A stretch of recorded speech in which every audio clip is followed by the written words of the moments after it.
नमस्कार. आपलं स्वागत आहे आयकॉन स्टील प्रस्तुत बिल्ड आयकॉन या उपक्रमामध्ये. आज आम्ही आलो इस्लामपूर सांगली इथं आणि माझ्यासोबत आहेत यंग इंजिनियर अनिकेत वाटेगावकरजी, ज्यांनी रिसेंटलीच या फील्डमध्ये अतिशय उत्तमरित्या कामाला सुरुवात केली आहे. त्याच्यामध्ये काही रेसिडेन्शियल प्रोजेक्ट्स आहेत, काही गव्हर्नमेंटचे प्रोजेक्ट्स आहेत आणि आपण असं नेहमी म्हणतो की या सगळ्या देशाचा विकास हा इंजिनियरच्या हातात आहे. तर मला असं वाटतं तो इंजिनियरपेक्षा यंग इंजिनियरच्या हातात आहे आणि त्यातलेच एक इंजिनियर इथं बसलेले आहेत. त्यामुळे त्यांच्याशी आता थेट आपण गप्पांना सुरुवात करूया. सगळ्यात पहिला प्रश्न आहे तो म्हणजे तुमचा शैक्षणिक प्रवास कसा होता आजवरचा?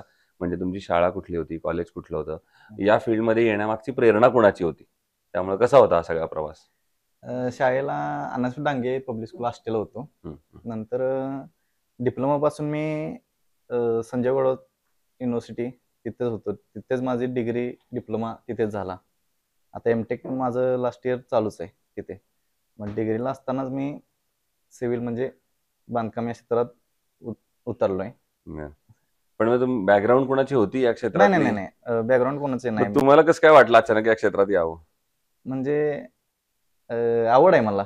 बरं. सिव्हिल या क्षेत्राची आवड आहे आणि कॉलेजला होतो तेव्हाच मी म्हणजे बघत होतो बिल्डिंग वगैरे. कोल्हापूर मध्ये होतो ना मी, त्यावेळी बघत होतो की बिल्डिंग. मग मला त्याची आवडच होती पहिल्यापासून त्या सिव्हिल क्षेत्राची, त्यामुळे मी यात उतरलो. वा, व्हेरी गुड. मग आता याच्यातला पुढचा प्रश्न येतो म्हणजे प्रत्येक इंजिनियरचा एक स्ट्रगल असतो स्वतःचा. शिक्षण पूर्ण झाल्यानंतर पहिली साईट मिळेपर्यंत. ओके. आणि मग ती पहिली साईट कशी मिळणार, कोणाची मिळणार, कोणाच्या रेफरन्सनं मिळणार, आणि पहिली साईट करताना काहीतरी दडपण पण येतं की काही चुकणार नाही ना.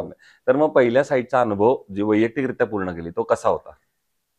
पहिली साईट मिळणं म्हणजे कठीणच होतं तसं, कारण की नवीन होतो आणि मी कुठे गेलेलो नव्हतो बाहेर एक्सपिरियन्स साठी किंवा काय.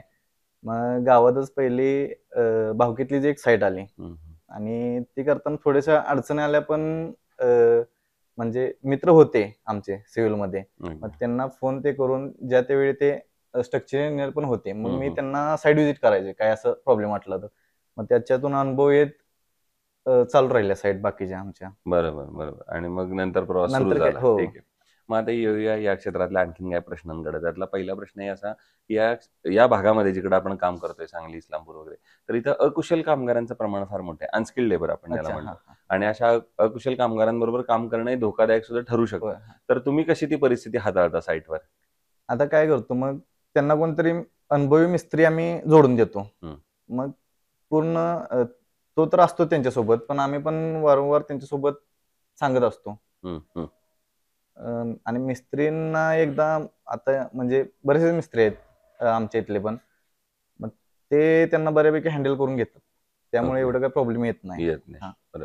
दुसरं, रेसिडेन्शियल मध्ये काम करताना तुम्हाला जाणवलं असेल काही कस्टमरचं म्हणणं असतं की आमचं बजेट एवढंच आहे, बजेट कमी आहे, आता एवढ्याच बजेटमध्ये बसून द्या.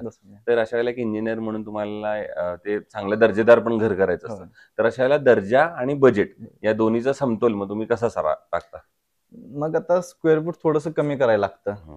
आता त्यांचं म्हणजे 1 BHK असेल, 2 BHK असेल, तर 2 BHK जर त्यांचं बजेट नसेल तर मग त्यांना आम्ही सजेस्ट करतो की बाबा तुम्ही आता 1 BHK करा आणि नंतर वरती मग तुम्ही वाढवू शकता, तुमचं बजेट जसं हे होईल वाढेल तसं. दुसरं, गव्हर्नमेंटचे तुम्ही प्रोजेक्ट केलेले तर साधारणपणे आता कुठल्या कुठल्या स्वरूपाच्या प्रकल्पांवर तुम्ही काम केलं? आता नागपूर युनिव्हर्सिटी आहे, तिथला कडेगाव तडसर, तिथे गव्हर्नमेंट प्रोजेक्ट चालू आहे हॉस्टेल बिल्डिंगचा. कृषी विज्ञान केंद्र होत आहे तिथं. मग त्याच्यातलं एक आपल्याला प्रोजेक्ट भेटलेला आहे हॉस्टेल बिल्डिंगचा. ओके, त्याच्यावर काम सध्याला चालू आहे. आता एक वेगळा प्रश्न आहे तो म्हणजे तुम्ही इथले मूळचे सांगलीचे आहात. मी सुरुवातीला म्हटलं जसं यंग इंजिनियर आहात तुम्ही, म्हणून हा प्रश्न आहे की सांगली जिल्ह्याच्या विकासाचं विजन असं जर विचारलं तर तुमच्या डोळ्यासमोर कुठले मुद्दे येतात किंवा कुठली क्षेत्र येतात, कुठले सेक्टर येतात ज्याच्यावर आता खरं काम केलं पाहिजे जर पुढच्या 10-15 वर्षात आपल्याला सांगली जिल्ह्याचा सर्वांगीण विकास करायचा असेल, सांगलीला पुढं पुण्या मुंबई सारखं पुढं न्यायचं असेल, तर तुम्हाला काय वाटतं कुठले क्षेत्र किंवा कुठल्या सेक्टरवर इथं काम झालं पाहिजे? म्हणजे जसं आपण म्हणतो की पुण्या मुंबईमध्ये IT फील्ड एक चांगलं वाढलेलं आहे की त्यामुळे मग बरेच मग त्यात एक इंडस्ट्री आली की मग त्याच्यामुळे रोजगार निर्मिती होते, मग अजून काही सर्व्हिसेस येतात. तसं इथं अजून काय वाढायला पाहिजे असं तुम्हाला वाटतं? इथे तसं म्हणजे अजून एवढं डेव्हलप एवढं काही नाही इस्लामपूरमध्ये. अच्छा. आणि पण जसं ऍग्रिकल्चर बेल्ट एक चांगला आपण म्हणू शकतो, ज्याच्यात आपण चांगलं काम खरं व्हायला पाहिजे, कारण द्राक्षासारखं मोठं इथं उत्पादन आहे कृषी उत्पादन आणि जे जगभरात निर्यात होतं इथनं, तर अशा पण क्षेत्रांवर, आणि तुमच्यासारखे सिव्हिल इंजिनियर आहेत जे इथे चांगल्या कोल्ड स्टोरेजची निर्मिती करू शकतात, चांगले रस्ते बांधू शकतात, हो. आणि त्यामुळे ते द्राक्ष जगभरात पोहोचू शकतं. त्यामुळे हा एक महत्वाचा मुद्दा असा त्यातला वाटू शकतो. दुसरं, कन्स्ट्रक्शन मध्ये जेव्हा स्टील निवडायची वेळ येते तेव्हा तुम्ही काय पॅरामीटर्स किंवा काय गुणवैशिष्ट्य बघता आणि मग ठरवता की हे स्टील चांगलं आहे, हे वापरलं पाहिजे? वेळेनुसार जे म्हणजे ऑर्डर दिली, हम्म. की काही कंपनी वेळेवर पोच करत नाहीत. हम्म. की आपण बाबा आत्ता ऑर्डर दिली, उद्या आम्हाला पाहिजे स्टील, तर ते वेळेनुसार होत नाही.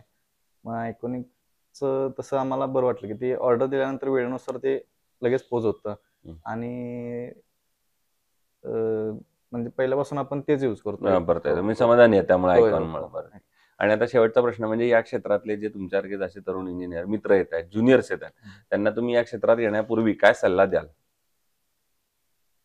पहिलं तर म्हणजे AutoCAD 3D हे कोर्स कम्प्लीट करा म्हणतो. आणि नंतर मग कुठेतरी अनुभव हा घ्यायला लागतो, एक 6-7 महिन्याचा.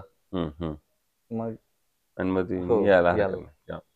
सो हे होते इंजिनियर अनिकेत वाटेगावकर, आणि त्यांनी सांगितलं त्याप्रमाणे की पहिला थोडासा अनुभव घ्या, या क्षेत्रातल्या खाचाखोचा पहिला शिकून घ्या, आणि मग या क्षेत्रामध्ये या क्षेत्रामध्ये तुम्हाला यश नक्की मिळेल. पुन्हा एकदा आपले मनापासून आभार, आणि भविष्यात सुद्धा अशाच आयकॉनिक प्रोजेक्टची निर्मिती तुमच्या हातून घडावी याच आयकॉन स्टील तर्फे मनपूर्वक शुभेच्छा.